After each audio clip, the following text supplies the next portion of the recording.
Tollywood star couple Vijay Devarakonda రష్మికలు వీళ్ళ పెళ్లి ఫిబ్రవరి 26వ తారీఖున జరిగింది.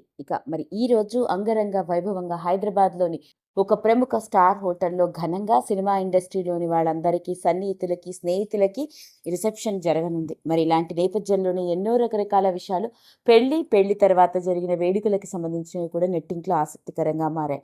మరి ఈ రోజు ఈ వీడియోలో మనం మాట్లాడుకోబోయేది అలాంటి ఆసక్తికరమైన విషయం.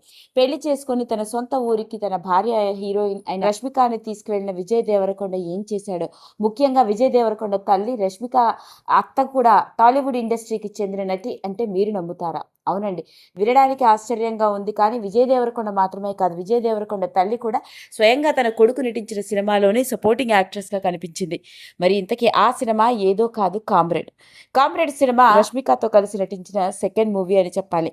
గీత గోవిందం సినిమాతో వీళ్ళ మధ్య స్నేహం ఏర్పడితే ఆ తర్వాత కామ్రేడ్, ఆ తర్వాత పలు సందర్భాల్లో కలిసి కనిపించడం, ఆ తర్వాత స్నేహం, ప్రేమ, మొత్తానికి పెళ్లి బంధంతో వీళ్ళిద్దరూ ఒక్కటయ్యారు.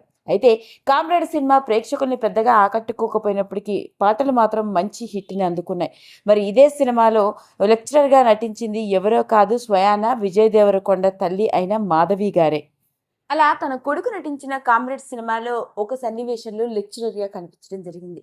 అలా మొత్తానికి విజయ్ దేవరకొండ తర్వాత రష్మిక ఎలా చూసుకున్నట్లయితే విజయ్ దేవరకొండ తల్లి కూడా కొడుకుతో కలిసి కామ్రేడ్ సినిమాలో నటించడమే ఓ ప్రత్యేక ఆకర్షణగా నిలిచింది. అంతేకాదు, మరోపక్క విజయ్ దేవరకొండ తన సొంత ఊరు అయిన నాగర్ కర్నూలులోని తుమ్మంపేటకు వెళ్లడం మాత్రమే కాదు, మన 2 తెలుగు రాష్ట్రాలకి కొత్త కోడలు వచ్చేసింది, జాగ్రత్తగా చూసుకోండి అంటూ తన భార్య హీరోయిన్ రష్మికని అందరికీ పరిచయం చేస్తూ మాట్లాడినదని ఆకట్టుకుంది. అలా మొత్తానికి పెళ్లైన తర్వాత విజయ్ దేవరకొండ తన భార్య మరియు టాలీవుడ్ స్టార్ హీరోయిన్ రష్మికని మన 2 తెలుగు రాష్ట్రాలకి వచ్చిన కొత్త కోడలు అంటూ పరిచయం చేయడం, మరోపక్క తన తల్లి కూడా తనతో కలిసి ఓ సినిమాలో నటించింది అంటూ వచ్చిన వార్తే ఇప్పుడు నెట్టింట్లో తెగ వైరల్ అవుతున్న నేపథ్యం. ఈ వీడియో కనుక మీకు నచ్చినట్లయితే లైక్ చేయండి, షేర్ చేయండి, సబ్స్క్రైబ్ చేసుకోండి. మరిన్ని వీడియోస్ కోసం పక్కనే ఉన్న బెల్ ఐకాన్ని నొక్కడం మాత్రం మర్చిపోకండి.